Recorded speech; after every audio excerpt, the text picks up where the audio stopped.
3, 2, 1. Hello friends, Janky here, and welcome to the new series on the channel, Trending with the Jank Squad, where I take your suggestions for crazy, interesting videos and I create them. Yes, creation. It's sweet and awesome. And I'm starting to ramble, so let's go ahead and move on into the rest of the video, shall we? So what I would like to do eventually with this series is get a whole bunch of suggestions from you guys, put them in a hat, stir them up, pull one out, and then that's just going to be what the video is about, whatever it is. But for now, of course, since this is the inaugural episode and I don't have a lot of suggestions built up, it's just going to have to be whatever I decide that it's going to be. And what it's going to be today is I am going to make a top 5 out of your answers to one of the janky-ass questions I asked on Twitter a couple days ago. So let's go ahead and get started, shall we? Hello friends, and welcome to Janky's Top 5 Most Obscure References on the Internet, where you guys give me obscure references and I try to see exactly how obscure they are on the interwebs. Let's get going, shall we? So the question I asked you guys is, what is the most obscure reference you can make? Something you think literally no one will know. Let's start off with number 5, Thumbclick's The Kamikaze Watermelon. Let's head on over to Google and Google Kamikaze Watermelon and see if Google is stumped. No, not at all. That almost immediately popped up. Kamikaze Watermelon. What? What? Okay. Okay. So apparently Kamikaze Watermelon is a viral video back from when was this? 2011? Okay. And it's just a 3-second clip of a watermelon with a rocket in its butt just slamming into a cliff while stick figures look on. God, the early 2000s were just a magical time for the internet and viral videos, weren't they? Just viral. But Google found it quickly, so not the most obscure reference we can make. Coming in at number 4 on our list, we have The Last March of the Ents, as suggested by Happy Wolverine. Now, I will say that I know exactly what this is, and if you don't, shame on you for not being a Lord of the Rings fan. Go, watch the movies, or do what I did, read the books, you will understand. But long version short, basically there's this part where they meet these tree people called Ents and they help them destroy a giant fortress. That's like the non-spoiler version of this story. And this song, The Last March of the Ents, which I will not play for copyright reasons, was the song that they played whenever they marched to the fort and destroyed it. It's beautiful and amazing, and if you haven't watched Two Towers, go do it! But also not the most obscure thing on the internet. In fact, very, very easy to search. So, number 4 on the list, friend. Apologies. The next one on the list, likewise, if you don't already know what it is, I'm afraid we just can't be friends. It's true. It's from Morgan Saddleson, who proffers, a toll is a toll and a roll is a roll. And if we don't get no tolls, we don't eat no rolls. Which is delightful and amazing. And from one of the best movies ever made, let me pass. Robin Hood Men in Tights. No. Sorry, but a toll is a toll, and a roll is a roll. And if we don't get no tolls, then we don't eat no rolls. I made that up. It's very fascinating. I'm afraid I'm going to have to hurt you. Oh god, I love that movie. Mel Brooks. Mel Brooks is just a delight in everything that he makes.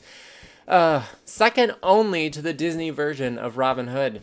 I apologize to you, Errol Flynn, but you know it's true. Those are the 2 best versions of Robin Hood.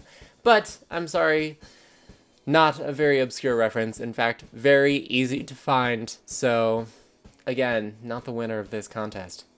Reference number 4 comes to us from Mary, who says, that's why they call it money.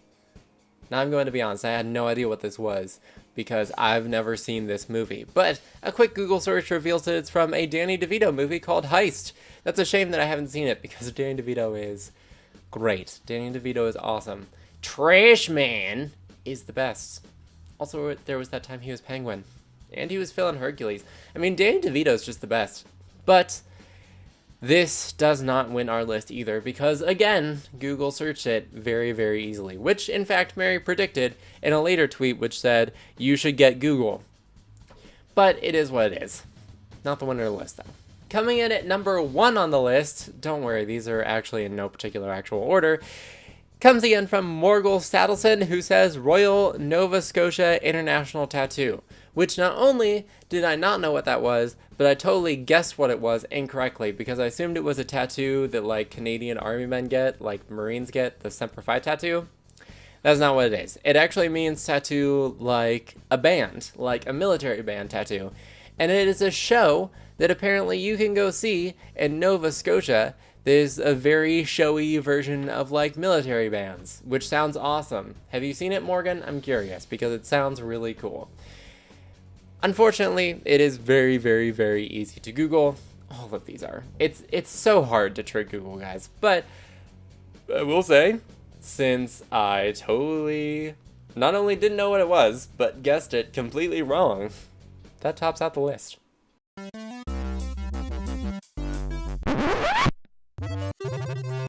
There is one bonus entry, which comes from Hennessy Rain, who says, "My ears are burning, stop thinking about me," which the phrase itself brings up nothing on Google. You can actually look up ears are burning, and it kind of gives you a little more. Basically, it's an old wives' tale that if someone's talking about you or thinking about you, your ears start to burn. Google kind of says that right off the bat, but they don't have the origin of the phrase immediately listed, which I think is what the reference is actually to. You gotta know the origin, or it's not really a good reference. That's like whenever people reference Electric Boogaloo and don't realize that that's actually from Breaker 2, Electric Boogaloo. Like, that's actually a film that comes from. If you don't know what you're referencing, that's not a very good reference. So, I will say that the bonus entry, it does take the cake, because Google does not actually know where the phrase comes from. Winner, winner, chicken dinner. And that wraps it up for the first episode of Trending with the Jennings Squad. I hope you guys liked it. Maybe? I don't know. This series is going to be a lot of weird things because it's going to be suggestions from you guys, which leads me to the following. Suggest things. Any kind. Top 10 videos or ASMR videos, weird challenges, unboxings, literally anything you want to see me do or anything that you want to be a part of or suggest or anything like that, throw it down in the comments. Tweet at me at JankShenanigans. Contact me in some way. I'm going to start collecting things. We're going to start making things. It's going to be awesome and great because we'll be doing it together and it will be cool. But I hope you guys liked this one. If you did, feel free to leave those likes down below. As I just said, comments, positive or negative, feel free to leave those below as well. But more than anything, I hope you have a lovely day, evening, or whenever you happen to be watching. Thank you so much for watching, and until the next time, this is Janky Shenanigans, signing out.